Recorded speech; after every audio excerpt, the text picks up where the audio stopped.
Now a story that could affect people all over the world. A controversial academic paper has been published, and it describes how the deadly bird flu virus could easily be spread among people. A scientific advisory board has suggested that some of the data actually be censored from this paper, but then later reversed its warning.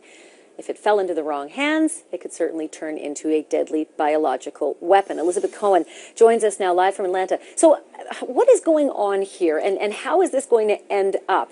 Are we going to get the information? Is it already out there anyway? And I hate to say, is this all academic, but what is the story? Ashley, it's out there. It's now in Science, in the journal Science, which is a widely disseminated journal. You and I and everyone else can go online and basically read how you can make a super deadly version of the bird flu virus. I mean, it's right there, and that obviously has a lot of people concerned because then it could possibly fall into the wrong hands. It's not as though other dangerous information isn't already out there on the web. You theoretically could build your own nuclear bomb at this point. But how did this one get out there? And wasn't there any concern about censoring before it got out? Yes, there were some people out there who said, A, don't publish it at all, and other people said, B, publish it, but sort of redact, leave out some of the most vital parts of it. But the NIH basically decided, you know what, go ahead and do the whole thing. And there were kind of two reasons behind that. There were several, but here are the two big ones. One, you want legitimate scientists to see this information because you want good scientists around the world to be on the lookout for this bug and to know what they're looking for. Two, you want good scientists to develop a vaccine so that if this does happen, we'll have a vaccine ready to fight it. So that's why they decided to do it. The other big reason is, Ashley, by the time this became an issue, by the time people started asking all these questions, it was out there. Hundreds of people have already seen it. I was talking to bioethicist Art Kaplan about this just today, and he said, look, the journal editors had seen it, the folks who reviewed this had seen it, the lab techs had seen it, the cat was out of the bag.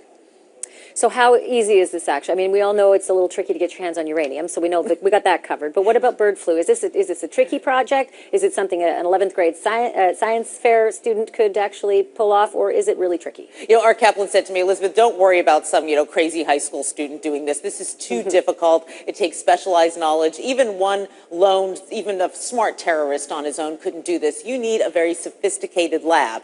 Now, could a rogue nation do this? A nation with some nice, big, fancy labs? That is possible, but it is interesting to note they couldn't do it that quickly. It would take, it's not a matter of weeks or a matter of months. It really would likely take years to use this information to make this terrible superbug.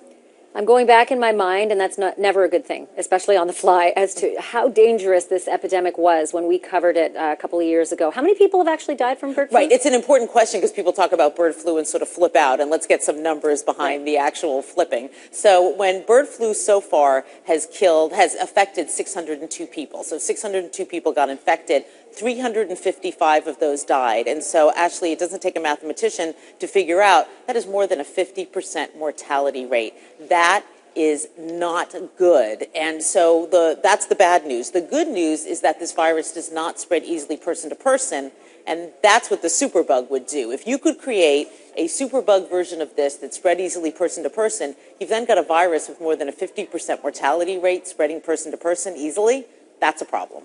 Yeah, and that's the thing we're talking about, which is why this makes it so concerning. All right, so you can't take the weekend off then. You have to stay on it. That's right. I'll be here watching out for bird flu. I love it.